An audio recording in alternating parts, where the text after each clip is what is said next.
এই কুত্তার বাচ্চা, তোর কি একটু লজ্জা শরম নেই? আমার রুমে এসে আবার আমার দিকে ড্যাব ড্যাব করে তাকিয়ে কি দেখতেছিস? ম্যাডাম, আমি তো এসেছিলাম আপনাকে ডাকার জন্য। আপনি তো বলেছেন কলেজে যাবেন, এটার জন্য তো আমি এসেছিলাম। আপনার তো লেট হয়ে যাচ্ছে।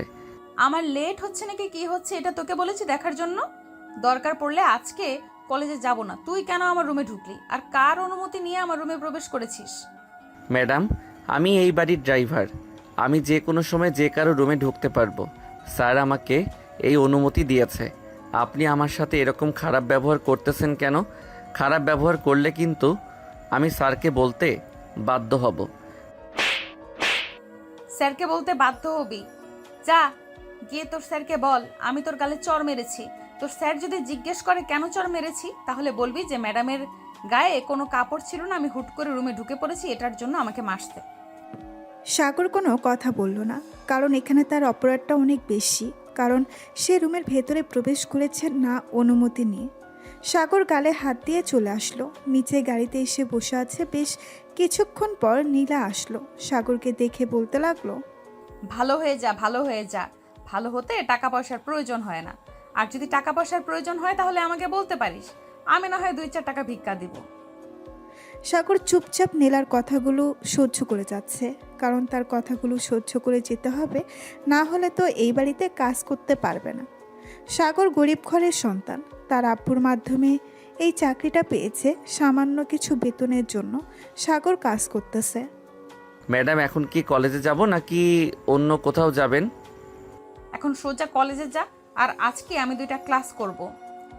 1 ঘন্টা সময় লাগবে ক্লাসগুলো শেষ হতে।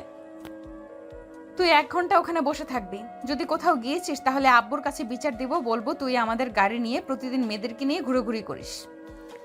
সাগর শুধু মাথা নাড়ালো, আর কোনো কিচ্ছু বলল না। সাগর এখানে কোনো কিছু বললেই তার অপরাধ। নীলা হচ্ছে ধনী পরিবারের একমাত্র মেয়ে, তার কোনো ভাই বোন নেই। তার আব্বু টপ বিজনেসম্যান হওয়ার কারণে নীলার অনেক অহংকার। সাগর ড্রাইভ করতে করতে চলে আসলো কলেজে। নীলাকে নামিয়ে দিয়ে বসে আছে সাগর। এমন সময় তার ফোনটা বেজে উঠল। তাকিয়ে দেখে নীলার আব্বু ফোন দিয়েছে। কলটা রিসিভ করতেই ওপাশ থেকে নীলার আর আব্বু বলতে লাগলো, সাগর, তুমি কোথায় আছো? এখন একটু অফিসে আসো তো, আমাকে নিয়ে গাজীপুর যেতে হবে একটু। আমার ড্রাইভার অসুস্থ, সে আজকে আসতে পারে নাই। স্যার, ম্যাডামকে তো কলেজে দিয়ে গেলাম। উনি তো বলেছে 1 ঘন্টা পর আবার কোথায় যেন যাবে।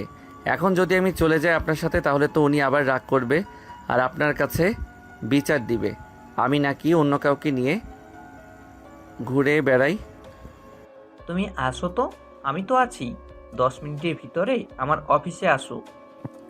এই বলে সাগর ড্রাইভ করতে করতে চলে গেল নীলার আব্বুর অফিসে। প্রায় 10 মিনিট পর নীলার আব্বু চলে আসলো নিচে। গাড়িতে বসে পড়তেই সাগর ড্রাইভ করতে লাগলো।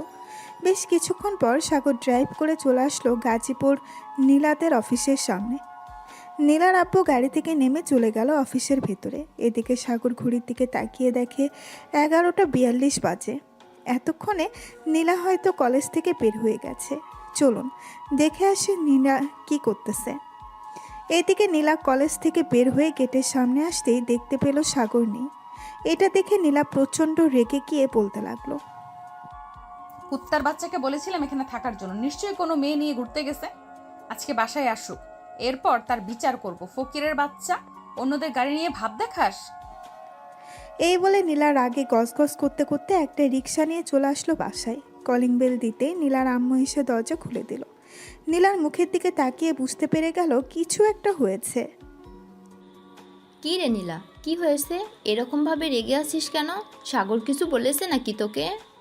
এই কুত্তার বাচ্চাটা প্রতিদিন মেয়ে নিয়ে ঘুরোঘুরি করে গাড়ি দিয়ে। আজকে আব্বু আসুক, এরপর বিচার দিব আব্বুর কাছে। আর বলবো তাকেই বাড়ি থেকে বের করে দেওয়ার জন্য। ওর মতো ড্রাইভার আমাদের দরকার নেই। তুই শুধু শুধু রাগ করতেছিস। সাগর তো তোর আব্বুকে নিয়ে গাজীপুরে গেছে, তোর কাছে তো ফোন ছিল না। এটার জন্য ফোন দিয়ে বলতে পারে নাই? আমাকে ফোন দিয়েছিল, আমাকে সব কিছু বলেছে। গাজীপুর যেহেতু গিয়েছে, একবার দারোয়ানের কাছে বলে তো যেতে পারতো। না বলেই চলে গেছে, এটার জন্য তো তাকে শাস্তি পেতে হবে। দেখ নীলা, তোর কিন্তু অহংকার অনেক বেড়ে গেছে। আমি কিন্তু তোর আব্বুকে বলতে বাধ্য হব তুই যে প্রতিদিন সাগরের উপর অত্যাচার করিস। নীলা তার আম্মুর দিকে রাগি চোখে তাকিয়ে চলে গেল তার রুমে। দরজাটা বন্ধ করে ফোনটা হাতে নিয়ে দেখে সাগর মেসেজ দিয়েছে। মেসেজটা ছিল এমন: ম্যাডাম, আপনার কাছে ফোন না থাকার কারণে আমি আপনাকে বলে আসতে পারি নাই যে আমি আপনার আব্বুকে নিয়ে গাজীপুর এসেছি অফিসে। প্লিজ আপনি রাগ করবেন না। রাগ করবো না আবার? তুই একবার শুধু বাড়িতে আয়, তারপর দেখতে পারবি কি করি তোর অবস্থা। এই বলে নীলা ফোনটা রেখে রেডি হয়ে চলে আসলো নিচে। যেই বাহিরে বের হতে যাবে এমন সময় নীলার আম্মু বলতে লাগলো: নীলা, কোথায় যাইতেছিস এই সময়? জাহার নামে যাচ্ছি, যাবে নাকি আমার সাথে? এই বলে নীলা বাড়ি থেকে বের হয়ে গেল। এইদিকে নীলার আম্মু নীলার ব্যবহারে অনেক খারাপ লাগলো আর মনে মনে বলতে লাগলো: নীলার আব্বুর জন্য এরকম হয়েছে মেয়েটা। আজকে যদি টাকা পয়সা দিয়ে লাইনা দিত তাহলে মেয়েটা কখনো এরকম হতো না। আল্লাহ জানে এই মেয়ের ভাগ্যে কি আছে। এই বলে নীলার আম্মু দরজাটা লাগিয়ে দিয়ে চলে গেল তার রুমে। এদিকে নীলা চলে আসলো ক্লাবে। এসে দেখে তার সকল বন্ধুরা ড্রিঙ্কস করতেছে। নীলাকে দেখে তার বান্ধবী আখি বলতে লাগলো: কি রে নীলা, কি হয়েছে তোর? এইভাবে রেগে আছিস কেন? বাসায় কি আন্টি কিছু বলেছে তোকে? আরে আম্মু কি বলবে, আম্মু কিছু বলে নাই। ওই ড্রাইভারটা আছে না, তোকে বলেছিলাম না, সে আজকে আমার কথার অবাধ্য হয়েছে। শুধু বাসায় আসুক, এরপর থেকে মজা দেখাবো। দেখ নীলা, ছেলেটা কিন্তু অনেক ভালো, তুই শুধু তার উপর অত্যাচার করতেছিস। ছেলেটা কিন্তু সামান্য কিছু টাকার জন্য তোদের বাসায় কাজ করে না, না হলে কবেই চলে যেত। হ্যাঁ জানি তো, তোর তো আবার গরিবের উপর অনেক মায়া, এই জন্যই তো বলতেছি সেই সব। তোদের সাথে যে কেন বন্ধুত্ব করলাম একমাত্র আল্লাহ ছাড়া আর কেউ জানে না। তোর মতো বান্ধবী না থাকলে আমাদের কোনো কিছু যায় আসে না। তুই যদি আমাদের সাথে বন্ধুত্ব না রাখতে চাস তাহলে বন্ধুত্ব রাখিস না। এই বলে আখি চলে গেল অন্য পাশে। এদিকে নীলা তার বয়ফ্রেন্ডের সামনে বসে ড্রিঙ্কস করতেছে আর তার বয়ফ্রেন্ড নীলার রূপ দেখতেছে। এটা দেখে নীলা বলতে লাগলো: জানেমান, আমার সব কিছুই তো তোমার, তাহলে এভাবে দেখার কি আছে? জান, তোমার সব জিনিস যেহেতু আমার, তাহলে আমাকে দেখতে দাও ভালোভাবে। তুমি তো আমার কাছেই আসো না, তাহলে দেখবো কিভাবে? জানেমান, বিয়ে করো, এরপর যত ইচ্ছে তত দেখো। তখন তো কেউ আর আমাদেরকে বাধা দেবে না। জানেমান, তুমি তো জানো আমার চাকরি নেই। আমি এখন কিভাবে তোমাকে বিয়ে করব? আর বিয়ে করলে রাখবো কোথায়? আব্বু তো বলেছে চাকরি যতদিন না করবি ততদিন নাকি বিয়ে করতে পারবো না। জানেমান, সমস্যা নেই, আমার আব্বুর তো অনেক টাকা আছে, যখন যত টাকা চাইবো তত টাকাই দিবে। চলো বিয়ে করে ফেলি।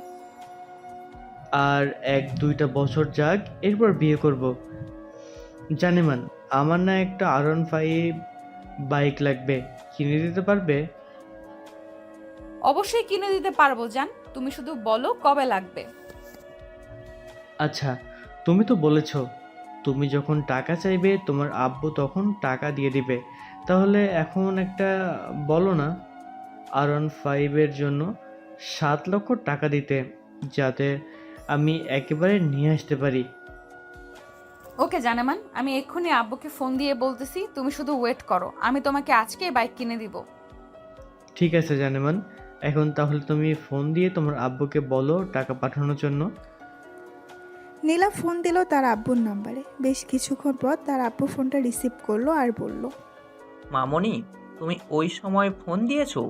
আর আজকে এত তাড়াতাড়ি কলেজ থেকে চলে এসেছো কেন? আব্বু, আজকে খুব গরম পড়েছে তো এর জন্য চলে এসেছি।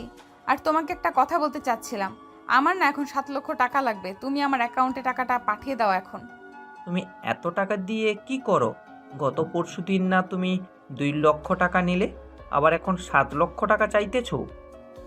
দরকার আছে বলেই তো চাইছি, তুমি দিবে নাকি দিবে না? না দিলে বলে দাও। আমি কি বলতেছি তোমাকে দিব না?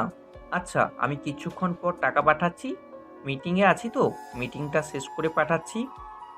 ঠিক আছে আব্বু, আর ধন্যবাদ তোমাকে। এই বলে নীলা ফোনটা কেটে দিল। এদিকে নীলার আব্বু তার কেবিনে বসে ভাবতে লাগলো: মেয়েটাকে প্রতি মাসে মাসে এত টাকা দেই, মেয়েটা কি করে? তার আম্মু ঠিকই বলেছে, টাকা দিতে দিতে আমি লাই দিয়ে ফেলেছি। এখন শুধু টাকা চাই। এই 7 লক্ষ টাকা দেওয়ার পর আর 1 টাকাও দিব না। যা খুশি করে ফেলুক। এই বলে নীলার আব্বু নীলার অ্যাকাউন্টে 7 লক্ষ টাকা পাঠিয়ে দিল। বিকেলে নীলার আব্বু আর সাগর চলে আসলো বাসায়। অন্যদিকে নীলা তার অ্যাকাউন্টে টাকা ঢুকতেই তার বয়ফ্রেন্ড নিলয়কে উদ্দেশ্য করে বলতে লাগলো। নিলয় চলো এখন, আব্বু টাকা পাঠিয়ে দিয়েছে, তোমার জন্য বাইক কিনে নিয়ে আসি। রিয়েলি? তোমার আব্বু সত্যি টাকা পাঠিয়ে দিয়েছে? আমার তো বিশ্বাসই হচ্ছে না তুমি চাওয়ার সাথে সাথে টাকা পাঠিয়ে দিয়েছে।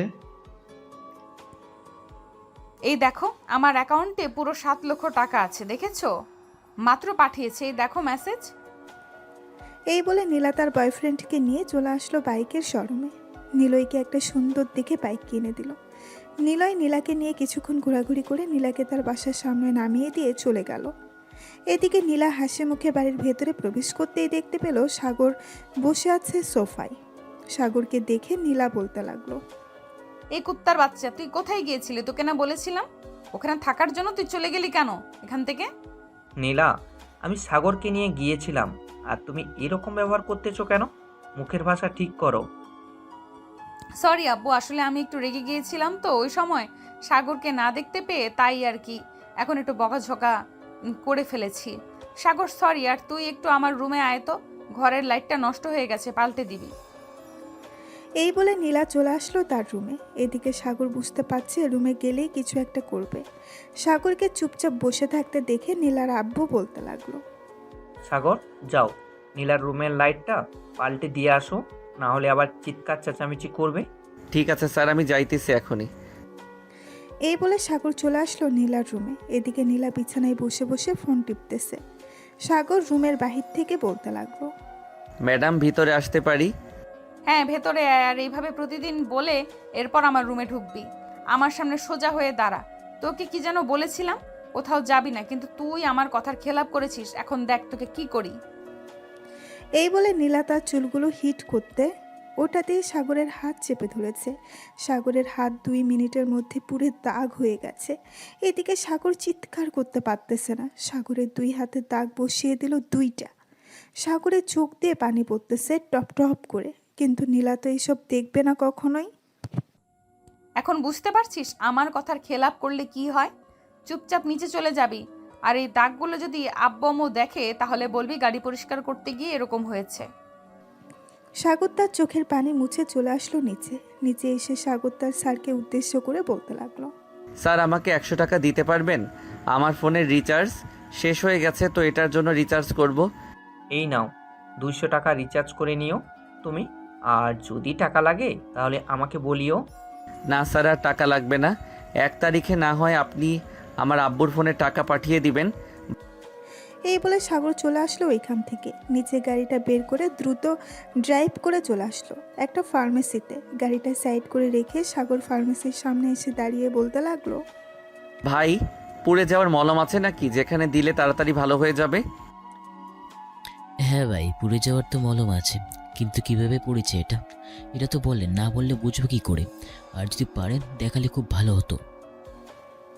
সাগর তার হাতটা দেখাতেই দোকানদার 2 হাত পিছিয়ে গেল, কারণ খুব বাজেভাবে পুড়ে গেছে চামড়াগুলো।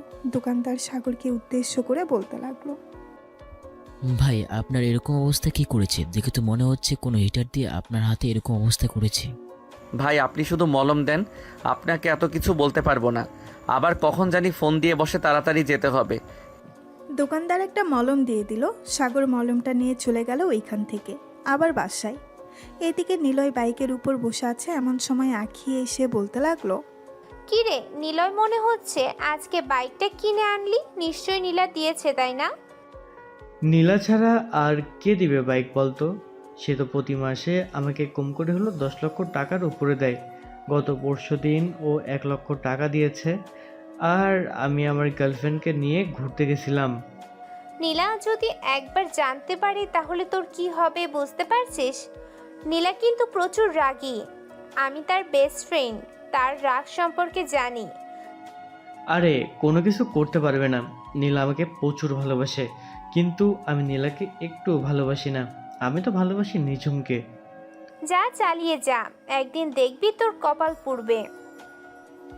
এই বলে আখি ওইখান থেকে চলে গেল। এদিকে সাগর নিচে গাড়িতে বসে আছে। এমন সময় তার ফোনটা বেজে উঠল। তাকিয়ে দেখে তার আব্বু ফোন দিয়েছে।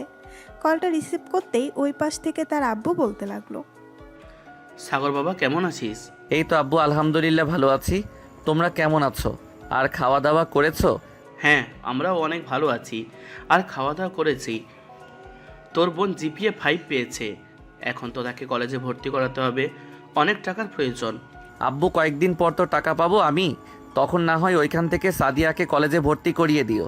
আর আমি যদি পারি তাহলে স্যারের কাছ থেকে বলবো নে একটু বেশি করে টাকা দেওয়ার জন্য। ঠিক আছে বাবা, আর ঠিকমতো খাওয়া দাওয়া করিস, কিন্তু খাওয়া দাওয়া না করে অসুস্থ হোস না।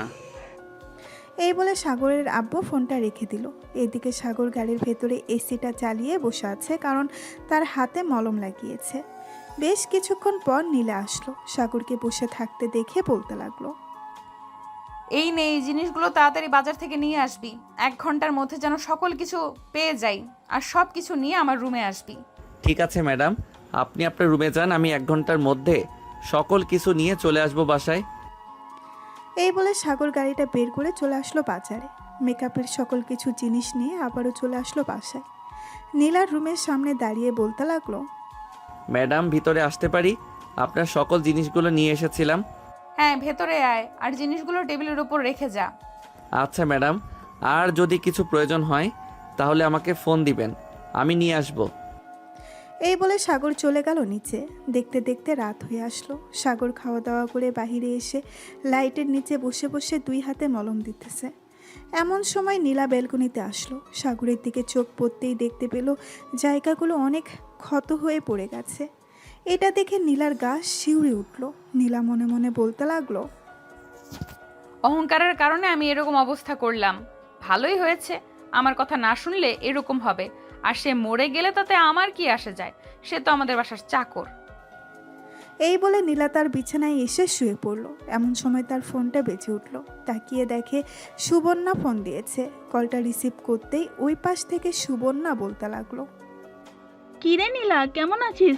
আমাদের সাথে তো দেখাই করিস না আজকাল। কলেজে আসিস, 2-1টা ক্লাস করে চলে যাস, ঠিক মতো তো কথা বলিস না। আরে এমনিতেই চলে আসি, নিলয়ের সাথে প্রতিদিন ঘুরতে যাই। আজকে নিলয়কে একটা R15 বাইক কিনে দিয়েছি 7 লক্ষ টাকা দিয়ে। আমাকে নিয়ে ঘুরোঘুরি করেছিল 2-3 ঘন্টার মতো। ও আচ্ছা, বাপের টাকা আছে বলে সবাইকে এরকম ভাবে গিফট করবি? যাক, ভালোই করতে থাক, একটা সময় আসবে নিজে বুঝতে পারবি টাকার মূল্য। নীলা সুবর্ণার সাথে আরও কিছুক্ষণ কথা বলে ফোনটা কেটে দিয়ে ঘুমিয়ে গেল। পরের দিন সকাল 7টা। সাগর তাড়াতাড়ি ঘুম থেকে উঠে গাড়িগুলো ধুয়ে মুছে পরিষ্কার করে রেখে দিল। এমন সময় নীলার আব্বু আসলো আর বলতে লাগলো, সাগর, তুমি এক কাজ করো, আজকে যেহেতু আমার ড্রাইভার চলে এসেছে, তুমি না হয় নীলাকে নিয়ে থাকবে। নীলা যেখানে বলবে সেখানেই যাবে। ঠিক আছে স্যার, আপনি যা বলবেন তাই করব। এই বলে নীল আর আব্বু চলে গেল ওইখান থেকে তার অফিসে। এদিকে সাগর বসে আছে। এমন সময় নীলা ফোন দিল আর বলতে লাগলো, সাগর, কালো এক্স করোলা গাড়িটা রাখবি আজকে, আমি এই গাড়িটা নিয়ে ঘুরতে যাব। ম্যাডাম, ওই গাড়িটা তো আপনার আব্বু নিয়ে গেছে, এখন ওনাকে বললে তো উনি দিবে না। তোকে যেটা বলেছি সেটা কর, আর যদি না আনতে পারিস গাড়িটা, তাহলে তোকে চাকরি থেকে বের করে দেব। সাগর ফোনটা কেটে তাড়াতাড়ি করে ফোন দিল আব্বুর কাছে। এদিকে নীলার আব্বু ফোনটা রিসিভ করে বলতে লাগলো, কি হয়েছে সাগর, আবার ফোন দিলে কেন? স্যার, নীলা ম্যাডাম তো আপনার গাড়িটা চাইতেছে, আমি এই সাদা গাড়িটা নিয়ে আসতেছি। আপনি প্লিজ রাস্তা এক সাইডে বলেন ড্রাইভারকে দাঁড়া করাতে। 10 মিনিটের ভিতর আসতে পারবে নাকি? যদি আসতে পারো তাহলে নিয়ে যেতে পারবে গাড়িটা। আমি দাঁড়াচ্ছি রাস্তার এক পাশে। এই বলে সাগরের আব্বু রাস্তার একপাশে ড্রাইভারকে বলল গাড়িটা দাঁড় করানোর জন্য। বেশ কিছুক্ষণ পর সাগর তাড়াতাড়ি করে গাড়িটা নিয়ে এসে কালো গাড়িটা নিয়ে আবার চলে গেল বাড়িতে। গিয়ে দেখে নীলা বাহিরে দাঁড়িয়ে আছে। নীলাকে দেখে সাগরের আত্মা শুকিয়ে গেল।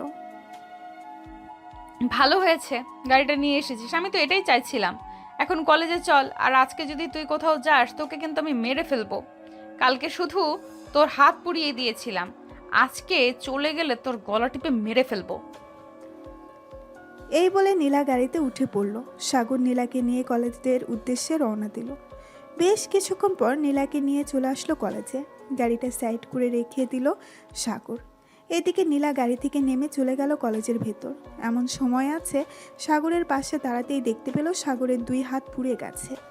এটা দেখে আখি বলতে লাগলো, কি ব্যাপার, আপনার হাত পুড়লো কিভাবে? এমনিতেই গাড়ি পরিষ্কার করতে গিয়েছিলাম, তখন একটু ছ্যাঁকা খেয়েছি, তাই আর কি হাতটা একটু পুড়ে গেছে। আর আপনি কে? আপনি আমাকে এসব জিজ্ঞেস করতেছেন কেন? আমি হচ্ছি নীলার বেস্ট ফ্রেন্ড আখি।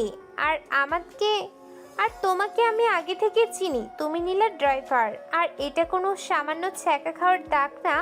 আমি খুব ভালো করেই বুঝতে পারতেছি এটা হয়তো কোনো হিটারের দাগ। নীলা যে আপনার উপর এভাবে অত্যাচার করে আপনি কাউকে বলেন না কেন? আরে কে বলেছে আপনাকে ম্যাডাম আমার উপর অত্যাচার করে? ম্যাডাম আমার উপর অত্যাচার করে না। ম্যাডাম তো সবসময় আমাকে ভালোবাসে, এটা দেয় ওইটা দেয়। এই দেখেন আমাকে আজকে চকলেট দিয়ে গেছে। গাড়িতে 2টা চকলেট রাখা ছিল। ওই 2টা চকলেট দেখিয়ে বলল কথাটা। আপনি যতই মিথ্যা কথা বলেন না কেন, আমার চোখের কাছে আপনি কখনোই মিথ্যা কথা বলতে পারবেন না। আচ্ছা যাই হোক, আমি এখন ক্লাসে যাই। ক্লাস শুরু হয়ে যাবে। আর সাবধানে থাকবেন নীলার কাছ থেকে। এই বলে আখি চলে গেল ওইখান থেকে তার ক্লাসরুমে। গিয়ে দেখে নীলা তার সকল ফ্রেন্ডদের সাথে বসে বসে কথা বলতেছে। আখিও তাদের সাথে যোগ। বেশ কিছুক্ষণ পর স্যার আসলো। স্যার আসতেই সবাই বসে পড়লো যার যার সিটে। 5টা ক্লাস করে নীলা চলে আসলো বাইরে। এসে দেখে সাগর বসে আছে। সাগরকে দেখে বলতে লাগলো, এই ড্রাইভার, তুই বাসায় চলে যা। আমি আমার বয়ফ্রেন্ডের সাথে ঘুরতে যাব। আমি যখন ফোন দিব আবার চলে আসবি তুই। ঠিক আছে ম্যাডাম, আর একটা কথা, একটু সময় থাকতে ফোন দিয়েন যাতে আমি আসতে পারি। আপনি তো এমন সময় ফোন দেন আর বলেন তাড়াতাড়ি আসার জন্য। আমি যে কোনো সময় ফোন দিব, যে কোনো সময় চলে আসতে হবে তোর। যতক্ষণ টাইম দিব ততক্ষণের মধ্যে চলে আসবি, এখন যা। সাগর চলে আসলো বাসায়। এসে দেখে তার ম্যাডাম বসে বসে কার সাথে যেন কথা বলতেছে। সাগরকে দেখে বলতে লাগলো, কি ব্যাপার সাগর, নীলা কোথায়? নীলা আসে নাই নাকি তোমার সাথে? না ম্যাডাম, নীলা ম্যাডাম আসে নাই। নীলা ম্যাডাম তার বন্ধু বান্ধবীদের সাথে ঘুরতে গেছে, বলেছে আসছে নাকি বিকাল হবে। ও আচ্ছা, তুমি তো আবার সকালে খাওয়া দাওয়া করো নাই। যাও ফ্রেশ হয়ে আসো, আমি টেবিলে খাবার দিতেছি। ঠিক আছে ম্যাডাম, আমি ফ্রেশ হয়ে আসতেছি। এই বলে সাগর চলে গেল তার রুমে। ফ্রেশ হয়ে নিচে এসে খাবার টেবিলে বসে 2 লোকমা খাবার মুখে দিতেই এমন সময় তার ফোনটা বেজে উঠল। তাকিয়ে দেখেন নীলা ফোন দিয়েছে। ফোনটা রিসিভ করে কানের কাছে ধরতেই ওপাশ থেকে নীলা বলতে লাগলো, হ্যালো, এবার আমি লোকেশন পাঠাচ্ছি। 10 মিনিটের মধ্যে এখানে চলে আয়। আর 2:15 বাজে, ঠিক 2:25-এর মধ্যে চলে আসবি। রাখলাম এখন। নীলা ফোনটা রেখে দিল। এদিকে সাগর খাবার খাবে নাকি চলে যাবে এইসব ভাবতেছে। এমন সময় সাগর তাড়াতাড়ি করে তার হাতটা ধুয়ে চলে গেল বাইরে। গাড়িটা নিয়ে নীলার দেওয়া লোকেশনে চলে আসলো। এসে দেখে নীলা তার বন্ধু বান্ধবীদের সাথে দাঁড়িয়ে আছে। সাগর তাড়াতাড়ি গাড়ি থেকে বের হয়ে পেছনের দরজাটা খুলে দিল। নীলা সাগরের সামনে এসে ঠাস করে সাগরের গালে চড় মেরে দিল আর বলতে লাগলো, 1 মিনিট দেরি করে এসেছি, সেটার জন্য একটা চড় মেরেছি। চল তাড়াতাড়ি বাসায় যাব, খুব ক্ষুধা লাগছে। এই বলে নীলা গাড়িতে উঠে গেল। এইদিকে নীলার সকল বান্ধবীরা এসব দেখেছে, কিন্তু নীলাকে কোনো কিছুই বলে নাই। সাগর বেশ কিছুক্ষণ পর চলে আসলো বাসায়।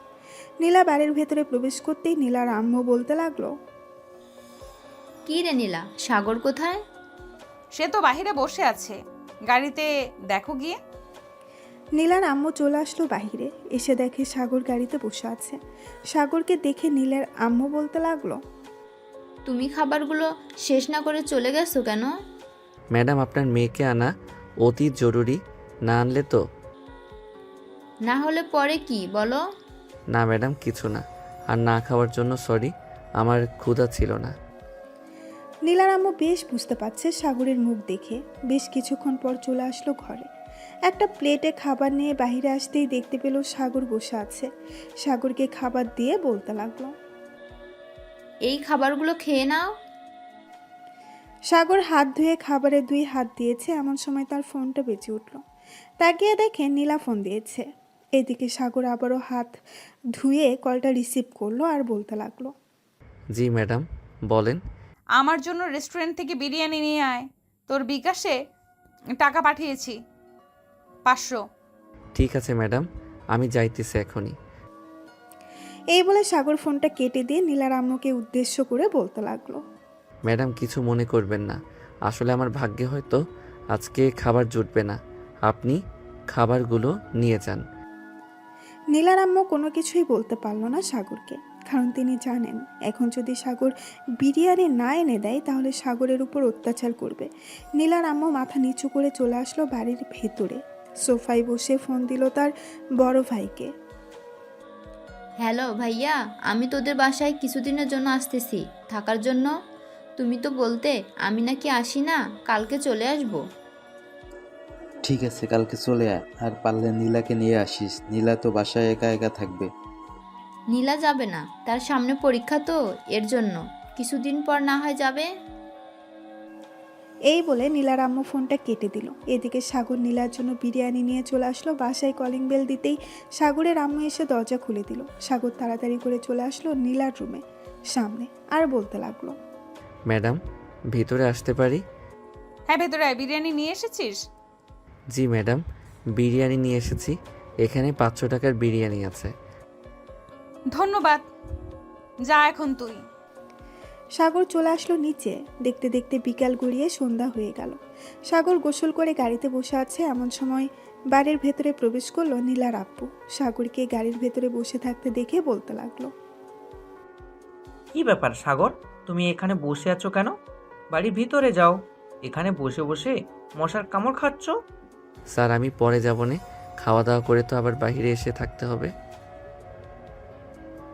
এখন চোরের উৎপাত বেড়েছে অনেক, কখন চোর আসে কে জানে। নীলার আব্বু চলে গেল বাড়ির ভেতরে। রাতে খাবার টেবিলে বসে আছে, এমন সময় নীলার আব্বু বলতে লাগলো। নীলার মা, সাগর খাবার খেয়েছে নাকি? না, সাগর এখনো খাবার খায় নাই। তুমি একটু ফোন দিয়ে বলো আসার জন্য। আম্মু, সাগর তো পরেও খেতে পারবে, আমরা খাওয়া দাওয়া শেষ করে নেই আগে। নীলা, সাগর পরে খাবে কেন? সেও তো একটা মানুষ, সে গরিব বলে কি তাকে অবহেলা করব আমরা? সাগর আমাদের সাথে বসে বসে খাবে। এই বলে নীলার আব্বু ফোন দিল সাগরকে। বেশ কিছুক্ষণ পর সাগর বাড়ির ভেতরে এসে দেখে সবাই খাবার খাচ্ছে। নীলার চোখের দিকে তাকাতেই দেখতে পেল নীলা তার চোখ লাল করে তাকিয়ে আছে সাগরের দিকে। সাগরের আর বুঝতে বাকি রইল না নীলা কি বোঝাতে চাচ্ছে। স্যার আপনারা খাবার খেয়ে নেন, আমি না হয় আপনাদের খাবার খাওয়ার পর খাবার খাবো। কেন? আমরা খাবার খাওয়ার পর তুমি খাবার খাবে কেন? আমাদের সাথে এখানে বসো, আমাদের সাথে খাবার খাবে। আরে না স্যার, আমি আপনাদের সাথে খাবার খাবো কি করে? আমার হাতে ময়লা লেগে আছে, আমি পরে খেয়ে নিব। ম্যাডাম আপনি আমার জন্য অল্প কিছু খাবার রেডি করে দেন, আমি না হয় বাইরে খেয়ে নিব। নীলার আম্মু সাগরের দিকে তাকিয়ে দেখে সাগর মাথা নিচু করে দাঁড়িয়ে আছে। নীলার আম্মুর বুঝতে আর বাকি রইল না নীলা এতক্ষণ তার ইশারায় সব কিছু বলে দিয়েছে। নীলার আম্মু সাগরকে খাবার রেডি করে দিয়ে দিল। এদিকে সাগর চলে আসলো খাবার নিয়ে। বাহিরে খাওয়া দাওয়া করে গাড়ির ভেতরে ঘুমিয়ে গেল। পরের দিন সকাল 10টা সাগর নীলাকে নিয়ে চলে আসলো কলেজে। বেশ কিছুক্ষণ পর সাগর বলতে লাগলো। ম্যাডাম আপনার আম্মু তো বলে দিয়েছে একটু বাসায় যাওয়ার জন্য, উনি নাকি তার বাবার বাড়িতে যাবে। আমি কি ওনাকে তার বাবার বাড়িতে দিয়ে আসবো যদি অনুমতি দেন? এখান থেকে নানা বাড়িতে যাইতে তো 2 ঘন্টা সময় লাগবে, আবার আসতে 2 ঘন্টা। ঠিক আছে যা, আর তাড়াতাড়ি চলে আসবি। আমি না হয় আজকে রিক্সা নিয়ে বাড়িতে চলে যাব। সাগর চলে আসলো বাসায়। নীলার আম্মুকে নিয়ে গাড়িতে বসে পড়ল। সাগর ড্রাইভিং সিটে বসে ড্রাইভ করতেছে, এমন সময় নীলার আম্মু সাগরকে উদ্দেশ্য করে বলতে লাগলো। আচ্ছা সাগর, তুমি এই কাজটা কেন করতেছো? নীলা যে তোমাকে এভাবে অপমান করে, এভাবে মারধর করে, তুমি কিছু বলতে পারো না? ম্যাডাম আমরা মধ্যবিত্ত, আমরা কি বলবো, আমাদের কোনো কিছুই বলার নেই। হয়তো আমিও অপরাধ করেছি তাই মাঝে মধ্যে মারে। নীলার আম্মু সাগরের দিকে এক নজরে তাকিয়ে আছে। প্রায় 2 ঘন্টা পর নীলার আম্মুকে নিয়ে চলে আসলো তার বাবার বাড়িতে। নামিয়ে দিয়ে সাগর আবারও রওনা দিল নীলাদের বাসার উদ্দেশ্যে। দীর্ঘ 2 ঘন্টা পর সাগর চলে আসলো বাসায়। এসে দেখে নীলা চলে এসেছে। সাগর মেসেজ করে জানিয়ে দিল সে চলে এসেছে। এদিকে নীলা তার বয়ফ্রেন্ডকে নিয়ে তার রুমে বসে আছে। এমন সময় নীলার বয়ফ্রেন্ড বলতে লাগলো, বেবি, তোমাকে একটু আদর করি প্লিজ। আজকে অন্তত একটু আদর করতে দাও তোমাকে। দেখো নিলয়, আমি তোমাকে আদর করতে দিতে পারবো না। আমি তোমাকে আগেই বলেছি যেদিন বিয়ে করবে ওই দিন আদর করতে দিব তোমাকে। তুমি বুঝতে পারছো না কেন? যদি পেটে বেবি চলে আসে তখন কি করব? বেবিটা কে না হয় আমরা মেরে ফেলবো, এছাড়া আর কি করতে পারবো। এখন প্লিজ একটু আদর করতে দাও, না হলে কিন্তু আমি তোমার সাথে আর কোনো যোগাযোগ রাখবো না। প্লিজ নিলয়, এসব বলো না। তুমি এইসব ছাড়া অন্য যা চাইবে আমি তাই দিব। বলো কি চাও তুমি? তাহলে আমাকে আজকে 10 লক্ষ টাকা দাও। আমি আর তোমার কাছে এসব কোনো কিছু চাইবো না। আচ্ছা তুমি এখানে বসো, আমি আব্বুর রুম থেকে টাকা নিয়ে আসতেছি। ঠিক আছে, যাও তাহলে। নীলা চলে আসলো তার আব্বুর রুমে। চাবিটা খুঁজে বের করে ড্রয়ার থেকে 10 লক্ষ টাকা নিয়ে চলে আসলো তার রুমে। নিলয়ের হাতে দিয়ে বলতে লাগলো, এই নাও তোমার 10 লক্ষ টাকা। এখন তুমি বাড়িতে চলে যাও। আব্বু চলে আসবে কিছুক্ষণের মধ্যে। তোমাকে দেখলে পরে সমস্যা হবে। বেবি, বেবি আছে বেবি। আর তোমাকে অনেক অনেক অনেক ধন্যবাদ। এখন তাহলে যাই আমি। ঠিক আছে, যাও তাহলে এখন। নিলয় চলে আসলো নিচে। তার বাইকটা নিয়ে চলে গেল তার বাড়িতে। এদিকে সাগর নিচে বসে সব কিছুই দেখেছে, কে এসেছে আর কে গিয়েছে। বেশ কিছুক্ষণ পর নীলার আব্বু আসলো। নীলার আব্বু এসে দেখে সাগর বাহিরে দাঁড়িয়ে আছে। সাগরকে দেখে বলতে লাগলো, আচ্ছা সাগর, তোমাকে তো বাড়ির ভিতরে রুম দিয়েছি আর বলেছি সেখানে সব সময় থাকবে এবং বিশ্রাম করবে। তাহলে তুমি সেখানে থাকো না কেন? ওইখানে বসে থাকো কেন সব সময়? স্যার, বাড়ি থেকে যদি কিছু চুরি হয়ে যায় তখন তো আপনারা আমাকে অপরাধী বানাবেন। এর জন্য আমি বাড়ির ভিতরে যাই না, বাইরে থাকি। সাগর, এসব বলা কিন্তু একদম ঠিক হয় নাই। আমি তোমাকে খুব ভালো করেই চিনি, তুমি এরকম করার লোক না। যাও, রুমে যাও, গিয়ে বিশ্রাম করো। সাগর নীলার আব্বুর সাথে চলে আসলো বাড়ির ভেতরে। সাগর তার রুমে প্রবেশ করতেই নীলার আব্বুর ডাক শুনতে পেল। নীলা, এই নীলা, এইদিকে আই তো। আমার ড্রয়ারের থেকে 10 লক্ষ টাকা নিয়েছে কে?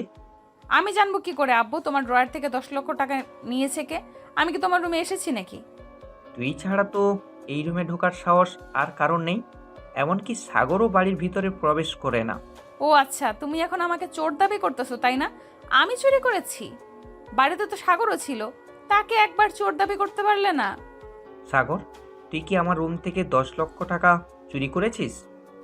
নীলার আব্বুর মুখে এরকম কথা শুনে সাগর ভ্যাবাচাকা খেয়ে গেল আর বলতে লাগলো, স্যার, আমি আপনার রুম থেকে টাকা চুরি করতে যাব কেন?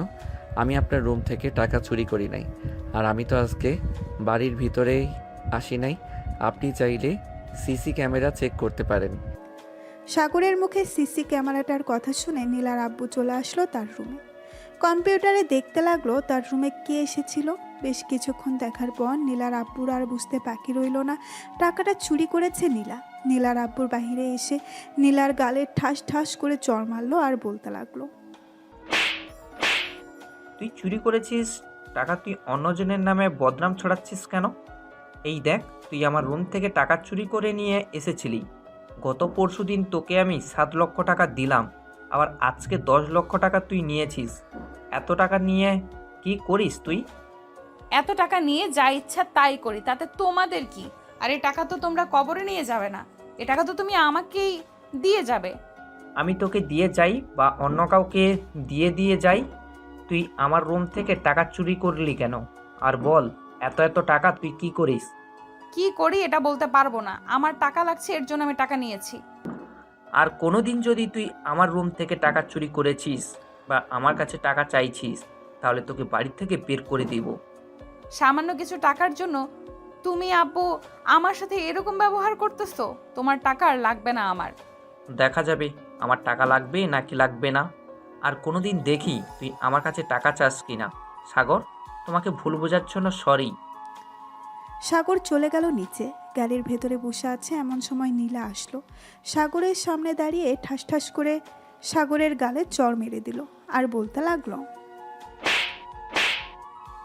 তুই স্বীকার করলি না কেন তুই টাকা চুরি করেছিস?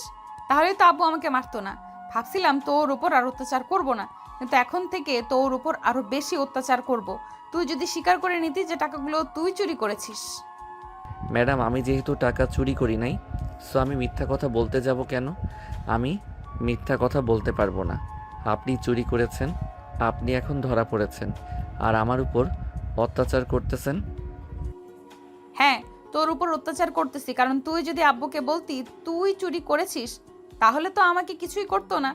রেডি থাকিস, যখন তখন তোর উপর অত্যাচার করব। এই বলে নীলা আবারও চলে গেল বাড়ির ভেতরে। এদিকে সাগর গাড়ির ভেতরে বসে বসে ভাবতেছে এই চাকরি ছেড়ে দিবে নাকি করবে। চাকরি ছেড়ে দিলে তো আব্বু আম্মু এবং আমার বোনের পড়ালেখা পুরো মাটি হয়ে যাবে। আমি তাদের চালাবো কিভাবে? না, এই চাকরি ছাড়তে পারবো না। যতই অত্যাচার করুক না কেন, আমি থাকবো এখানে। এইসব ভাবতেছে সাগর। এমন সময় নীলার আব্বু ফোন দিল।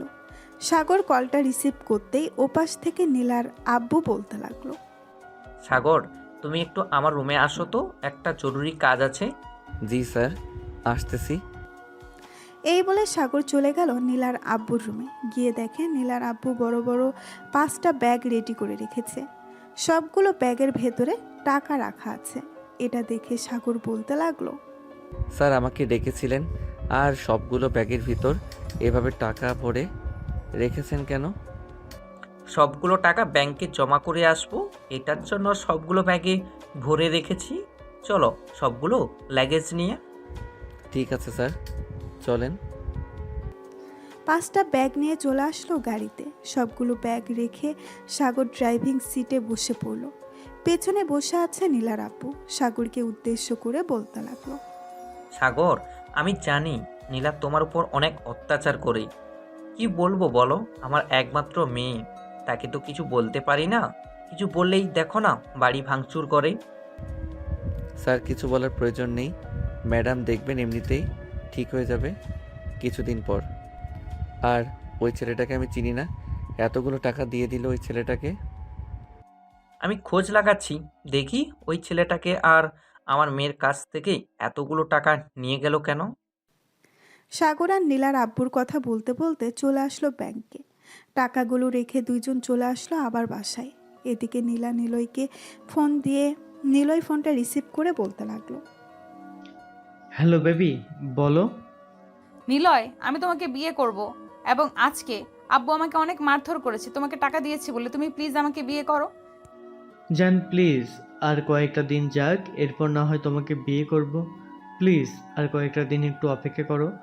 আমি তোমার কাছ থেকে টাকা নিয়ে একটা বিজনেস শুরু করতেছি, এটার জন্য আর কিছুদিন সময় চাইতেছি। ঠিক আছে, আমি তোমাকে 2 মাস সময় দিলাম। এই 2 মাসের ভেতরে আমাকে নিয়ে যাবে তুমি। ফোন রাখলাম তাহলে এখন। ঠিক আছে, ফোন রাখো তাহলে। এদিকে নিলয় মনে মনে বলতে লাগলো, তোকে বিয়ে করব, তাও আবার আমি? তোর মতো দজ্জাল মেয়েকে আমি বিয়ে করতে পারবো না। যার ভিতরে কোনো মনুষ্যত্ব নেই, তাকে বিয়ে করে কখনোই সুখী হতে পারবো না। এইসব বলতেছে নিলয় মনে মনে। এদিকে নীলার আব্বু ফোন দিল নীলার আম্মুর কাছে। নীলার আম্মু ফোনটা রিসিভ করে বলতে লাগলো, কি হয়েছে, ফোন দিয়েছো কেন?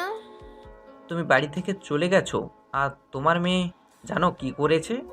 আমার ঘর থেকে 10 লক্ষ টাকা চুরি করে নিয়ে একটা ছেলেকে দিয়ে দিয়েছি। তুমি তাড়াতাড়ি বাসায় আসো।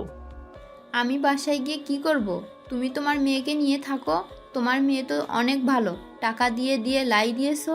এখন বলতেছো কেন আমাকে যাওয়ার জন্য? এখন থেকে আর কোনো টাকা দিব না, প্লিজ তুমি বাসায় আসো। সাগরকে পাঠিয়ে দাও, আমি আসতেছি। ঠিক আছে, আসো তাহলে। আর সাগর, তুই একটু তোর ম্যাডামকে নিয়ে আয় তো তার বাবার বাড়ি থেকে। স্যার এখন তো প্রায় সন্ধ্যা হয়ে গেছে, আস্তে আস্তে তো রাত 10টা-11টা বেজে যাবে। কালকে নিয়ে আসলে হয় না? যেহেতু বলে দিয়েছি এখন নিয়ে আসার জন্য, যা নিয়ে আয় একটু কষ্ট করে। আর এই নে 1000 টাকা, তুই কিছু খেয়ে নিস, সারাদিন তো মনে হয় খাস নাই। সাগর টাকাটা নিয়ে চলে আসলো নিচে। গাড়িতে এসে বসে আছে সাগর। গাড়িতে স্টার্ট দিয়ে চলল নীলার আম্মুকে আনার জন্য। 2 ঘন্টা পর চলে আসলো নীলার আম্মুর বাপের বাড়ি। সাগরকে দেখে নীলার আম্মু বলতে লাগলো, সাগর, তুমি যেহেতু চলে এসেছো আর তোমাকে দেখে তো মনে হচ্ছে খাও নাই, এক কাজ করো, এখান থেকে খেয়ে নাও। এখানে তোমাকে আর কেউ বিরক্ত করবে না। ভাবি, সাগরকে খাবার দেন। সাগর খাওয়া দাওয়া করে নিল। খাওয়া দাওয়া শেষ করে নীলার আম্মুকে নিয়ে আবারও রওনা দিল বাড়ির উদ্দেশ্যে। হঠাৎ আম্মু সাগরকে বলতে লাগলো, সাগর, নীলা যে টাকা চুরি করেছে এটা তুমি দেখো নাই? আর টাকাগুলো কাকে দিয়েছে তুমি দেখেছো? ম্যাডাম, টাকাগুলো কাকে দিয়েছে এটা তো আমি দেখি নাই, কিন্তু একটা ছেলে এসেছিল, ওই ছেলেটাকে মনে হয় দিয়েছে। ছেলেটাকে আগে কখনো আমি দেখি নাই। ও আচ্ছা, আমার মেয়েটাকে বলদ পেয়ে যত ইচ্ছা তত টাকা নিতেছে। দেখবে একদিন নীলা সব কিছু বুঝবে, ওই দিন সব কিছু হারাবে। নীলার আম্মু সাগরের কথা বলতেছে। হঠাৎ সাগরের হাতের দিকে চোখ পড়ল আর বলতে লাগলো, সাগর, তোমার হাতে কি হয়েছে? এসব দেখে মনে হচ্ছে তো পুড়ে গেছে। আরে ম্যাডাম, এসব কিছু না, ওই যে গাড়ি পরিষ্কার করতে গিয়েছিলাম তো হাতে একটু ছ্যাঁকা খেয়েছি। তুমি যদি হাতে সেকা খেয়ে থাকো তাহলে তো এক হাতে সেকা খাবে, 2 হাতে সেকা খেলে কিভাবে? সত্যি করে বলো, নীলা তোমার এসব করে নাই তো? সাগর কোনো কিছু বলতেছে না, কারণ সে জানে এখন যদি কিছু বলে তাহলে নীলাকে বকাবকি করবে। নীলাকে বকাবকি করলে নীলার সাগরের উপর অত্যাচার করবে। আমি বুঝতে পারছি এইসব কাজ হচ্ছে নীলার, সে ছাড়া অন্য কেউ এরকম করবে না তোমার সাথে। সাগর চুপচাপ গাড়ি চালাচ্ছে। প্রায় 2 ঘন্টা পর চলে আসলো বাসায়। নীলার আম্মু বাসার ভেতরে প্রবেশ করতে দেখতে পেল নীলা বসে আছে সোফায় আর টিভি দেখতেছে। নীলাকে কিছু না বলে সোজা চলে গেল রুমে। দেখতে দেখতে রাত 1টা বেজে গেল। সাগর খাওয়া দাওয়া করে চলে আসলো বাহিরে। আকাশের দিকে তাকিয়ে বলতে লাগলো, আমার ভাগ্যটা বুঝি এরকমভাবেই লেখা হয়েছে। এটার জন্য সবসময় আমাকে মানুষ অত্যাচার করে, ভালোভাবে থাকতে দেয় না। এইসব বলতেছে গাড়ির সাথে হেলান দিয়ে। বেশ কিছুক্ষণ পর সাগর গাড়ির ভেতরে এসিটা চালিয়ে ঘুমিয়ে গেল। পরের দিন সকাল 6টা। সাগর তাড়াতাড়ি ঘুম থেকে উঠে সকল কিছু পরিষ্কার করে বসে আছে। এমন সময় নীলার আম্মু ফোন দিল। সাগর ফোনটা রিসিভ করে বলতে লাগলো, হ্যালো সাগর, তুমি একটু আমার রুমে আসো তো। জি ম্যাডাম, আসতেছি। এই বলে সাগর ফোনটা কেটে দিয়ে চলে গেল নীলার আম্মুর রুমে। ভেতরে প্রবেশ করতেই দেখতে পেল নীলার আম্মু টাকা গুনতেছে। সাগরকে দেখে নীলার আম্মু সাগরের দিকে কিছু টাকা বাড়িয়ে দিয়ে বলতে লাগলো, সাগর, তুমি তো আমাদের বাসায় কাজ করতেছো অনেক দিন ধরে, তোমাকে তো কখনো কিছু দিতে পারি নাই। এক কাজ করো, এই টাকাগুলো তোমার কাছে রেখে দাও, এটা আমি এমনিতে দিলাম তোমাকে। ম্যাডাম, টাকাগুলো একটু আমার আব্বুর নাম্বারে পাঠিয়ে দিতে পারবেন? আমার তো এখানে টাকার প্রয়োজন হয় না, আপনি আব্বুর নাম্বারে পাঠিয়ে দেন। আমার ছোট বোনকে কলেজে অ্যাডমিশন করাবে, টাকা লাগবে অনেক। আচ্ছা, আমি তোমার এই মাসের বেতন আর কিছু টাকা বাড়িয়ে পাঠিয়ে দিতেছি, তুমি তোমার আব্বুকে বলে দাও। ধন্যবাদ ম্যাডাম। সাগর চলে আসলো নিচে। এমন সময় নীলা ফোন দিল আর বলতে লাগলো, তাড়াতাড়ি গাড়ি রেডি কর, আমি কলেজে যাব। ম্যাডাম, আপনার কলেজ তো সকাল 10টার সময় খুলে, আপনি 8টার সময় কোথায় যাবেন? তোকে এত প্রশ্ন করতে বলছি নাকি? যেটা বলেছি ওইটা কর। চুপচাপ গাড়িটা রেডি কর, আমি 5 মিনিটের মধ্যে আসতেছি নিচে। এই বলে নীলা ফোনটা কেটে দিল। বেশ কিছুক্ষণ পর নীলা আসলো। সাগর ড্রাইভিং সিটে বসে ড্রাইভ করতে লাগলো। বেশ কিছুক্ষণের মধ্যেই চলে আসলো কলেজের সামনে। নীলা গাড়ি থেকে নেমে বলতে লাগলো, তুই বাড়িতে চলে যা, আর আমি যে সময় ফোন দিব ওই সময় তুই চলে আসবি। ঠিক আছে ম্যাডাম, আপনি যে সময় ফোন দিবেন আমি ওই সময় চলে আসব। এই বলে গাড়িটা ঘুরিয়ে চলে আসলো বাসায়। খাওয়া দাওয়া করে বসে আছে সাগর। চলুন দেখে আসি নীলা কি করতেছে। নীলা তার বয়ফ্রেন্ডের সাথে বসে কফি খাচ্ছে আর বলতেছে, নিলে তুমি আমাকে বিয়ে করবে তো? হ্যাঁ জান, আমি তো তোমাকে বিয়ে করব, এটার জন্য তো সব কিছু রেডি করতেছি। তুমি আমাকে 10 লক্ষ টাকা দিয়েছো, এই 10 লক্ষ টাকা দিয়ে আমি ছোটোখাটো একটা বিজনেস শুরু করেছি। ও আচ্ছা, তাহলে আমাকে নিয়ে চলো, আমিও দেখবো তুমি কি বিজনেস শুরু করেছো। না মানে এখন যাওয়া যাবে না, কারণ এখন তো পুরোপুরি ঠিক করা হয় নাই। যে সময় পুরোপুরি ঠিক করা হবে ওই সময় আমি তোমাকে নিয়ে যাব। তোমার কথার মধ্যে কেমন যেন সন্দেহ সন্দেহ লাগতেছে। তুমি সত্যি আমাকে বিয়ে করবে তো, নাকি আমার টাকার জন্য এরকম করেছো আমার সাথে? এই তো আজকে বুঝতে পেরে গেছিস, আর বলতে হয় নাই। আমি তো টাকার জন্য এতদিন তোর সাথে রিলেশন করেছি। তোর মতো মেয়েকে বিয়ে তো দূরের কথা, এক রাত কাটাতেও পারবো না তোর সাথে। মানে নিলয়, তুমি এসব কি বলতেছো? তুমি আমার টাকার জন্য আমার সাথে এরকম করেছো? হ্যাঁ, আমি তোর টাকার জন্য এমন করেছি। তুই যেখানে নিজের বাড়ির ড্রাইভারকে এরকমভাবে মারতে পারিস, বিয়ের পর আমাকে কিভাবে মারতে পারবি এটা আমি ভালোভাবেই বুঝতে পারছি। তোর টাকার অনেক অহংকার, তাই না? আর তুই তো ড্রাইভারকে মেরেছিস। সে চাইলে কিন্তু অন্য জায়গায় চাকরি করতে পারতো।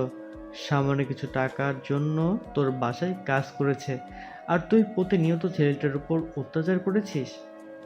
মানুষের তো একটা বিবেক আছে, কিন্তু তোর সেই বিবেকটা নেই। ভালো থাকিস, আর কোনোদিন আমাকে ফোন দিস না। ফোন দিলে ফোন তো রিসিভ করব না। এই বলে নিলয় কফি শপ থেকে চলে গেল বাহিরে।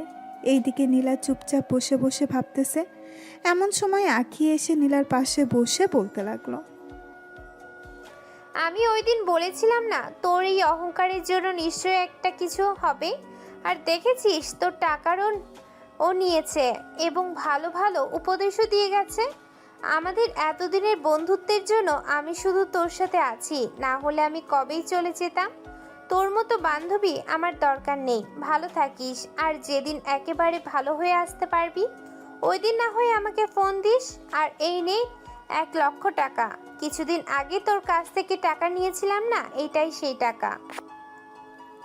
এই বলে আঁখি ওইখান থেকে চলে গেল তার বাড়িতে। এইদিকে নীলা তার ফোনটা বের করে ফোন দিল সাগরকে, আর বলতে লাগলো।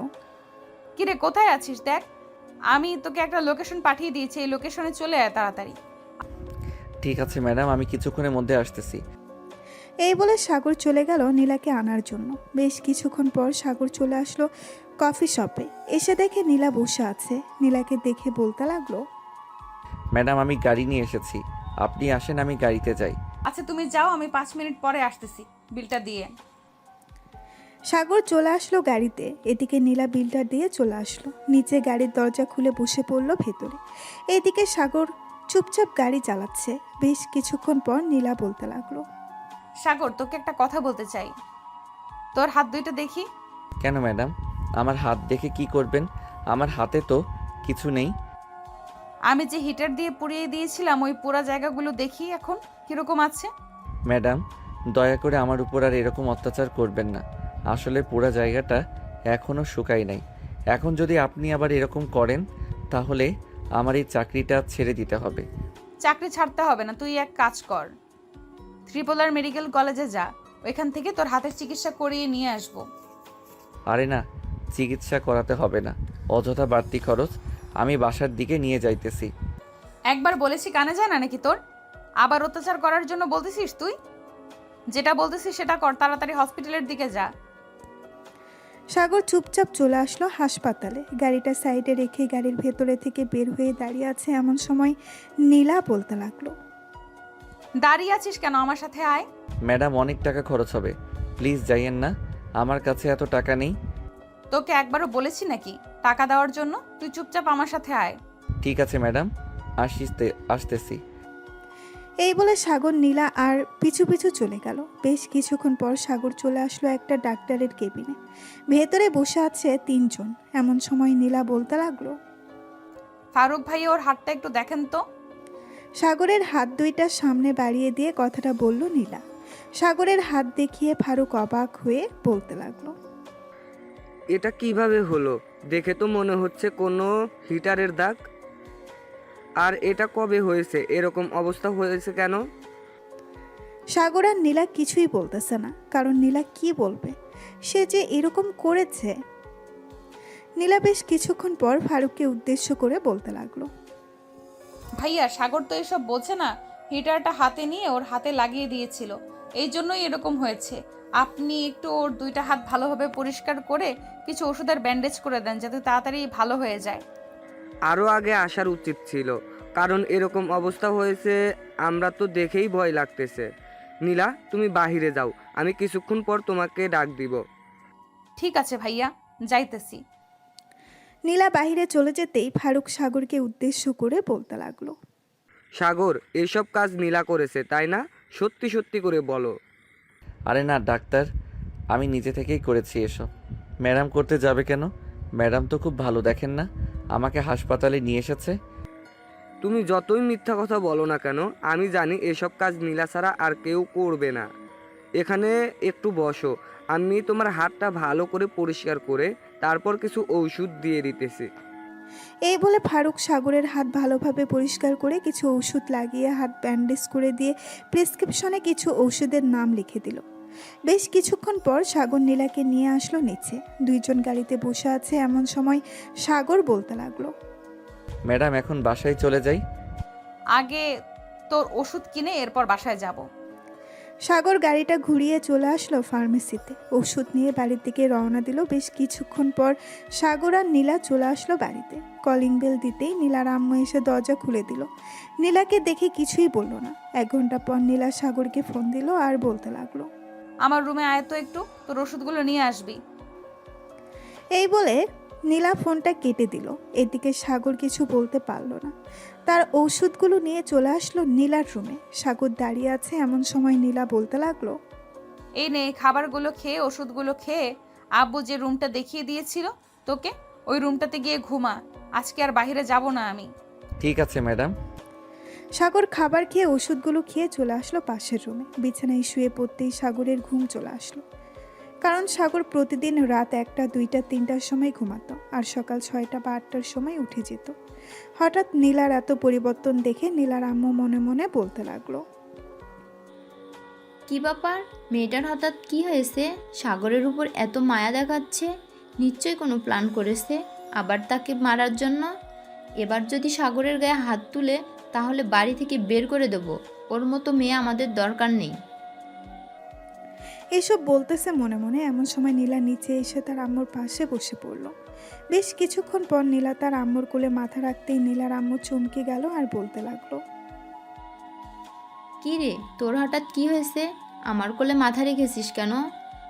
মাথা তোল তাড়াতাড়ি, তুই নিশ্চয় কোনো বুদ্ধি করেছিস, না হলে তো তুই কখনো এরকম করিস না। আম্মু আমাকে মাফ করে দাও, আমি তোমাদের সাথে অনেক অন্যায় করেছি, তোমরা আমাকে মাফ করে দাও। এটা নিশ্চয় তোর নাটক, আমরা কখনোই তোকে মাফ করব না। তুই সাগরের যে অবস্থা করেছিস এটার জন্য তো আরও মাফ করবই না। আম্মু এখন থেকে তোমরা যেটা বলবে আমি সেটাই করব, প্লিজ আমাকে মাফ করে দাও। আমি আর কোনোদিন তোমাদের কথার অবাধ্য হব না, তোমাকে কথা দিলাম। আমি বিশ্বাস করি না। আর তোর যদি টাকা লাগে বলতে পারিস, আমি তোর আব্বুকে বলে তোর অ্যাকাউন্টে টাকা পাঠিয়ে দেবো। আম্মু আমি সত্যি কথা বলতেছি, আমি আর কোনোদিন এরকম করব না, প্লিজ আমাকে বিশ্বাস করো। এই বলে নীলা তার আম্মুর পা জড়িয়ে ধরে কান্না করে দিল। কিন্তু নীলার আম্মু নীলাকে এখনো বিশ্বাস করতে পারতেছে না। বিশ্বাস করবে কি করে? নীলা যেই ব্যবহার করেছে এটার জন্য তো বিশ্বাস না করাটাই ভালো। আম্মু আমি এতদিন অনেক ভুল কাজ করেছি, ঘর থেকে টাকা নিয়ে বয়ফ্রেন্ডকে দিয়েছি, আজকে সে আমাকে ছেড়ে চলে গেছে।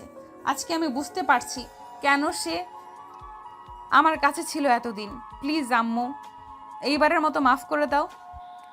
ঠিক আছে, এবারের মতো মাফ করে দিলাম, তবে আমরা যা বলবো তাই শুনবি তো, নাকি আবার আগের মতো হয়ে যাবি?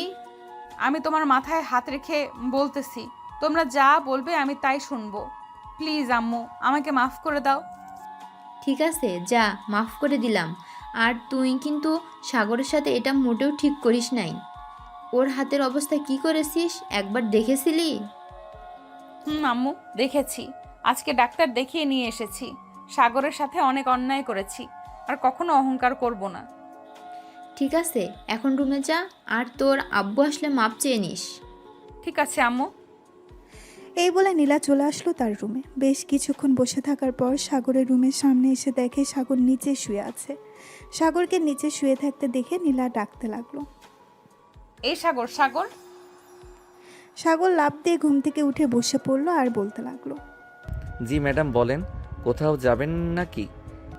না কোথাও যাব না, তুমি বিছানা ছেড়ে এইখানে এসে শুয়ে আছো কেন? যাও বিছানায় গিয়ে ঘুমাও। ম্যাডাম এত নরম বিছানায় ঘুমাতে পারি না, এটার জন্য নিচে ঘুমিয়েছি। ঘুমাতে পারবে, তুমি উপরে গিয়ে ঘুমাও, আর যেন না দেখি নিচে ঘুমাতে। এই বলে নীলা চলে গেল তার রুমে। এদিকে সাগর বিছানায় শুয়ে পড়ল। আবার বেশ কিছুক্ষণের মধ্যে সাগর ঘুমিয়ে গেল। দেখতে দেখতে বিকাল হয়ে গেল। বিকালে নীলার আব্বু বাসায় আসতে নীলার আম্মু বলতে লাগলো, জানো নীলার আব্বু, নীলা এখন ভালো হয়ে গেছে, এখন আর কারোর সাথে খারাপ ব্যবহার করে না। কে বলেছে ভালো হয়েছে? হয়তো টাকা শেষ, তাই এই রকম বাহানা করতেছে। আমার ঘরে গিয়ে দেখো 10 লক্ষ টাকা আছে, ওইটা নিয়ে দিয়ে দাও, তাহলেই তার আগের রূপ দেখতে পারবে। আমি সত্যি কথা বলতেছি, নীলা ভালো হয়ে গেছে। তাকে আমি টাকা দেওয়ার চেষ্টা করেছিলাম, কিন্তু সে টাকা নেয় নাই। রাতে দেখো তোমার কাছে মাপ চাইবে নীলা। ঠিক আছে, দেখা যাবে রাতে মাপ চাই কি মাপ চাই না। এই বলে নীলার আব্বু চলে গেল ওইখান থেকে রুমে। ফ্রেশ হয়ে খাওয়া দাওয়া করে বসে আছে রাতে সোফায়। এমন সময় নীলা এসে তার আব্বুর পা জড়িয়ে ধরে কান্না করতে লাগলো আর বলতে লাগলো, আব্বু আমাকে মাফ করে দাও, আমি আমার এতদিন যা করেছি সব ভুল করেছি, প্লিজ এবার মাফ করে দাও। দেখ নীলা, বাহানা করিস না, তুই অনেক বাহানা করতে পারিস, আমি জানি তোর টাকার প্রয়োজন, তাই এইসব বলতেছিস। আমার রুমে দেখ, গিয়ে টাকা রাখা আছে, নিয়ে যা। আব্বু আমি সত্যি কথা বলতেছি, আমি আর এমন করব না, প্লিজ আমাকে মাফ করে দাও, আমি তোমার দুইটা পায়ে পড়তেছি। আমি বিশ্বাস করব কি করি? তুই ভালো হয়ে গেছিস, তোকে তো আমি একটুও বিশ্বাস করি না। একবার বিশ্বাস করে দেখো, যা বলবে আমি তাই করতে রাজি আছি। আমি যদি বলি তোকে এখন একটা গরিব ছেলের সাথে বিয়ে দিব, বিয়ে করবি? ছেলে যদি ভালো হয় আমি বিয়ে করব, প্লিজ আমাকে মাফ করে দাও আব্বু। ঠিক আছে, এবারের মতো মাফ করে দিলাম। আর শোন, আমি খুব শীঘ্রই একটা গরিব ছেলের সাথে তোর বিয়ে দিব। ঠিক আছে আব্বু, তোমার যেটা ভালো মনে হয় ওটাই করো। এই বলে নীলা চলে গেল তার রুমে। এদিকে নীলার আব্বু তো বেশ অবাক, একদিনে এত পরিবর্তন কিভাবে হলো। এদিকে সাগর বাড়ির ছাদে দাঁড়িয়ে দাঁড়িয়ে তার বোনের সাথে কথা বলতেছে।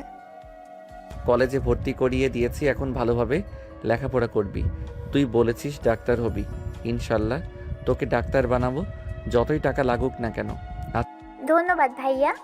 আর তুমি তো অনেক দিন হয়েছে গেছো, একবার বাসায় আসবে, তোমাকে দেখি না অনেক দিন হলো। আচ্ছা দেখি কালকে যাইতে পারি নাকি, যদি যাইতে পারি তাহলে ফোন দিয়ে জানিয়ে দিব। রাখলাম, এখন ঘুমিয়ে থাক তুই। এই বলে সাগর ফোনটা কেটে দিয়ে যেই পেছন ফিরতে যাবে, এমন সময় ভয় পেয়ে গেল, কারণ পেছনে দাঁড়িয়েছিল নীলা, আবার সাদা ড্রেস পরে। নীলাকে দেখে সাগর বলতে লাগলো, ম্যাডাম আপনি এইখানে কিছু বলবেন নাকি? গার্লফ্রেন্ডের সাথে কথা বলছিলে নাকি এতক্ষণ? আরে না ম্যাডাম, আমার ছোট বোন ফোন দিয়েছিল, অনেক দিন হয়েছে তো বাসায় যাই না, বলতেছে বাসায় যাওয়ার জন্য। ও আচ্ছা, কালকে না হয় বাড়ি থেকে ঘুরে আয়, আমি কালকে কোথাও যাব না, বাসায় থাকবো। ঠিক আছে ম্যাডাম, আমি না হয় স্যারকে বলে আসি, যদি স্যার কোথায় যায়। এই বলে সাগর চলে আসলো নিচে। এসে দেখে তার স্যার বসে বসে টিভি দেখতেছে। তার স্যারকে দেখে বলতে লাগলো, স্যার কালকে আমি বাসায় যেতে চাইছিলাম একটু, কালকে কি ছুটি দেওয়া যাবে আমাকে? নীলা তো কলেজে যায়, সাগর কালকে কিভাবে যাবে? শুক্রবারে না হয় বাড়িতে যাইও। স্যার ম্যাডাম বলেছে যে কালকে নাকি কোথাও যাবে না, বাড়িতে থাকবে, এটার জন্য আমি বলেছিলাম যে কালকে যাওয়ার জন্য। ঠিক আছে, যেহেতু কালকে নীলা কোথাও যাবে না, সো তুমি বাসায় যাইও গাড়িটা নিয়ে। আর এই নাও 10,000 টাকা, এটা তোমার ছোট বোনকে দিয়ে আইসো। ধন্যবাদ স্যার। এই বলে সাগর চলে গেল তার রুমে। এদিকে নীলার আব্বু নীলার আম্মুকে উদ্দেশ্য করে বলতে লাগলো, নীলার আম্মু, আমি চাইছিলাম কি সাগরের সাথে যদি নীলার বিয়েটা দিয়ে দিই, তাহলে নীলা অনেক সুখে থাকবে। সাগর ছেলেটা তো খুব ভালো। আমিও ভাবছিলাম তোমাকে বলবো, কিন্তু আর বলা হয়ে ওঠে নাই। তুমি এক কাজ করো, কাউকে না জানিয়ে সাগরদের বাসায় গিয়ে বিয়ের কথা বলে আসো। এটাই করতে হবে, কিন্তু নীলা কি মানবে সাগরকে? সে যদি আবার আগের মতো হয়ে যায়, তখন তো সাগরকে মেরেই ফেলবে। আশা করি নীলা আর আগের মতো হবে না। সাগর তার রুমে এসে তার বোনকে ফোন দিয়ে বলে দিল কালকে সে আসবে। দেখতে দেখতে রাত পার হয়ে সকাল হয়ে গেছে। সাগর রেডি হয়ে নিচে এসে দেখে নীলা এবং নীলার আম্মু বসে আছে। তাদের দুজনকে দেখে বলতে লাগলো, ম্যাডাম আমি তাহলে যাই এখন, আর যদি প্রয়োজন হয় ফোন দিয়ে আমি চলে আসবো। আমিও যাব তোমার সাথে সাগর, আমাকে নিয়ে যাবে তোমার সাথে? ম্যাডাম, আপনি আমাদের বাড়িতে যাবেন? আমাদের বাড়ি তো ভাঙাচোরা। আমাদের বাড়িতে গেলে কোথায় বসতে দিব আপনাকে? তোমার ভাঙাচোরা বাড়িতে গিয়েই বসবো, চলো এখন। সাগর নীলাকে নিয়ে চলে আসলো নিচে। গাড়িতে উঠে পড়লো দুইজন। সাগর ড্রাইভ করতেছে আর নীলা এক নজরে তাকিয়ে আছে সাগরের দিকে। হঠাৎ নীলা বলে উঠল, সাগর, তুমি কি কোনোদিন প্রেম করো নাই, মানে রিলেশন করো নাই কারোর সাথে? না ম্যাডাম, রিলেশন করি নাই আর করার ইচ্ছাও নাই। এই বলে সাগর আবার চুপ হয়ে গেল। প্রায় 3 ঘন্টা পর সাগর চলে আসলো তাদের বাসায়। গাড়ি থেকে নেমে নীলাকে নিয়ে বাড়ির ভেতর প্রবেশ করতেই সাগরের বোন এসে সাগরকে জড়িয়ে ধরলো আর বলতে লাগলো, ভাইয়া কেমন আছো? আলহামদুলিল্লাহ ভালো আছি। তুই ম্যাডামকে নিয়ে তোর রুমে যা আর পাখাটা ছেড়ে দে। আপনি আসুন আমার সাথে। নীলা চলে গেল সাগরের বোনের সাথে। এদিকে সাগর রান্নাঘরে এসে দেখে তার আম্মু রান্না করতেছে। রান্না শেষ হতেই সাগর আর নীলা খাওয়া দাওয়া করে নিল। খাওয়া দাওয়া শেষ হতেই বিকেলের দিকে দুজন বের হয়ে গেল আবারও নীলাদের বাড়িতে যাওয়ার উদ্দেশ্যে। সাগর নীলাকে নিয়ে চলে আসলো বাসায়। দেখতে দেখতে কেটে গেল 7টি দিন। রাতে খাওয়া দাওয়া করতেছে এমন সময় নীলার আব্বু বলতে লাগলো, নীলা, তোর বিয়ে ঠিক করেছি। 1 মাস পর তোর বিয়ে। স্যার, ম্যাডামকে বিয়ে দিয়ে দিলে কি আমাকে আর চাকরিতে রাখবেন না? রাখবো। তুমি আমার অফিসে চাকরি করবে নীলার বিয়ে হয়ে গেলে। ঠিক আছে স্যার। নীলা কোনো কথা বলতেছে না। এদিকে সাগর খাওয়া দাওয়া শেষ করে চলে আসলো রুমে। এমন সময় নীলা তার আব্বু আম্মুকে উদ্দেশ্য করে বলতে লাগলো, আব্বু আম্মু, তোমাদের সাথে কথা ছিল। আমি সাগরকে বিয়ে করতে চাই। তোমরা যার সাথে বিয়ে ঠিক করেছো তার সাথে আমার বিয়ে ভেঙে দাও। আমি সাগরকে বিয়ে করব। আমি যাকে একবার কথা দিয়ে ফেলি সেই কথা ফিরিয়ে নিই না। তুই ভালো করেই জানিস আমি যার সাথে ঠিক করেছি তার সাথেই বিয়ে হবে তোর। কোনো কথা বলবি না, চুপচাপ বিয়ে করে নিবি। নীলা কিছু না বলে চলে গেল রুমে। এদিকে নীলার আম্মু নীলাকে উদ্দেশ্য করে বলতে লাগলো, মেয়েটাকে বলে দিলেই তো পারতে যে সাগরের সাথে তার বিয়ে ঠিক করেছো। আমি দেখতে চাই নীলা ভালো হয়েছে নাকি আগের মতোই রয়েছে। এটার জন্যই তো এইসব বলেছি। তাই বলে মেয়েটাকে কাঁদাবে? নীলার আব্বু চলে আসলো রুমে। এদিকে সাগর ঘুমিয়ে পড়ল। পরের দিন সকালে ঘুম ভেঙে গেল সাগরের। তাড়াতাড়ি উঠে ফ্রেশ হয়ে চলে আসলো নিচে। গাড়িগুলো পরিষ্কার করে রেখে আবার চলে আসলো রুমে। এসে দেখে নীলা বসে আছে। নীলাকে দেখে সাগর বলতে লাগলো, ম্যাডাম কলেজে যাবেন না নাকি? কলেজে যাব, তার আগে তোর সাথে কথা আছে। আমি তোকে বিয়ে করতে চাই। ম্যাডাম কি আবোল তাবোল বলতেছেন? আমি আপনাকে বিয়ে করতে পারবো না। আপনি আমার মালিক, আমি কিভাবে বিয়ে করব? বিয়ে করবি না আমাকে? না, বিয়ে করব না। এই বলে সাগর চলে গেল ওয়াশরুমে। এদিকে নীলা তার রুমে এসে চুপচাপ বসে আছে। সকাল 10টা বাজতেই সাগর নীলাকে নিয়ে চলে আসলো কলেজে। দেখতে দেখতে কেটে গেল 1টি মাস। আজকে নীলা আর সাগরের বিয়ে, কিন্তু কেউই জানে না দুইজন রেডি হয়ে বসে আছে 2 বাড়িতে। এমন সময় কাজী আসলো। হাসানপুর নিবাসী মজনু মিয়ারের ছেলে তানভীর ইসলাম সাগরকে 1,01,000 টাকা দিন মোহর ধার্য করিয়া হয়েছে। মা, আপনি যদি রাজি থাকেন তাহলে বলেন কবুল। নীলা বেশ কিছুক্ষণ চুপ থেকে 3 বার কবুল বলল।